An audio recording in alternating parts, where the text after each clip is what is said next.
ہر ایک کو مدد کے لیے اللہ نے نسخہ بتایا ہے وَاسْتَعِينُوا بِالصَّبْرِ وَالصَّلَاةِ وَإِنَّهَا لَكَبِيرَةٌ إِلَّا عَلَى الْخَاشِعِينَ۔ مدد حاصل کرنے کے لیے دو ٹول ہیں، دو نسخے ہیں تمہارے ہاتھ میں، ایک صبر ہے اور ایک نماز ہے۔ جب تم نماز پڑھتے رہو گے اور صبر کرتے رہو گے تو اس کے ذریعے سے اللہ تعالیٰ مدد عطا کرتا ہے۔ لہذا صبر کا معنی تو ہے ڈٹے رہنا، اس پہ بڑی تفصیل سے ہمیشہ گفتگو ہوتی رہتی ہے، میں صرف اس کا خلاصہ عرض کر دیتا ہوں۔ صبر کا لفظی معنی ہوتا ہے روک لینا، اللہ اکبر، لیکن شریعت کی اصطلاح میں ڈٹے رہنے کو صبر کہتے ہیں۔ اصل میں اس کے لغوی معنی کے ساتھ تعلق یہ ہے کہ ہر سچویشن کے اندر، جس طرح کی بھی سچویشن ہو، اس سچویشن میں انسان کے اندر ایک فطری تقاضا پیدا ہوتا ہے۔ ہر صورتحال میں انسان کے اندر ایک فطری تقاضا پیدا ہوتا ہے، کیونکہ وَنَفْسٍ وَمَا سَوَّاهَا فَأَلْهَمَهَا فُجُورَهَا وَتَقْوَاهَا، اس کو اللہ نے بناتے وقت اس میں نیکی کا مادہ بھی رکھا ہے، برائی کا مادہ بھی رکھا ہے، لہذا ہر سچویشن کے اندر ایک تقاضا پیدا ہوتا ہے۔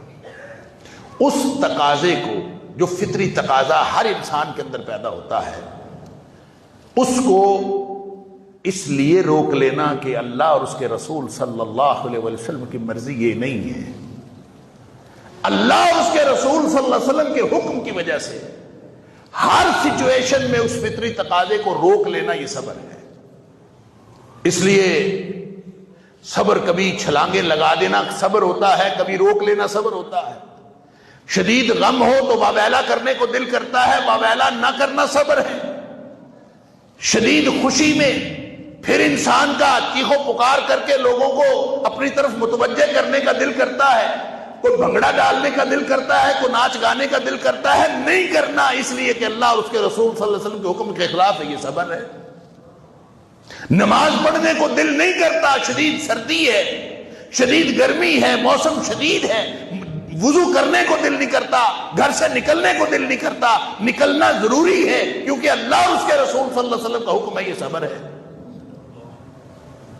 حالات مارکیٹ کے مندے، کاروبار میں فائدہ نہیں ہو رہا، جھوٹ بولے بغیر کاروبار نہیں چلتا، سچ پر ڈٹے رہنا صبر ہے، اس لیے کہ اللہ اور اس کے رسول صلی اللہ علیہ وسلم کا حکم ہے کہ جھوٹ بول کے کاروبار نہیں کرنا، سچ بول کے کاروبار کرنا۔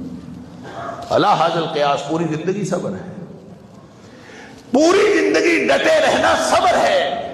اور اللہ فرماتا ہے وَاسْتَعِينُوا بِالصَّبْرِ وَالصَّلَاةِ، نماز اور صبر کے ذریعے سے اللہ کی مدد حاصل کرو۔ ساتھ فرما دیا وَإِنَّهَا لَكَبِيرَةٌ إِلَّا عَلَى الْخَاشِعِينَ، اوکھا کام ہے، مشکل کام ہے ہر وقت صبر کرنا۔ اس لیے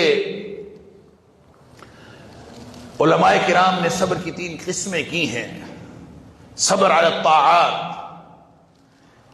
کہ اللہ اور اس کے رسول صلی اللہ علیہ وسلم کی اطاعت کے کام بھی صبر کے بغیر نہیں ہوتے، کرو گے تو صبر کرنا، اپنے آپ کو جکڑنا پڑے گا، نفس کو لگام دینی پڑے گی، پھر جا کے کام ہوتا ہے، ایسے اس کے بغیر تو نہیں ہوتا۔ گناہوں سے بچنا ہے تو الصبر عن المعصیات، تو جو معصیت کے کام ہے، گناہ کے کام، ان سے رکنا کون سا آسان کام ہے؟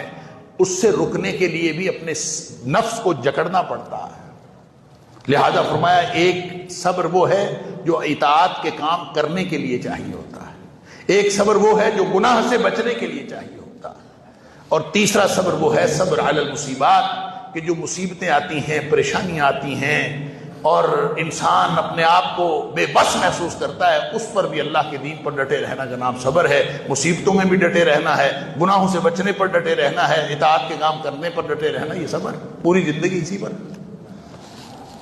کر کے دیکھو تو پھر دیکھو اللہ کی مدد آتی ہے کہ نہیں آتی۔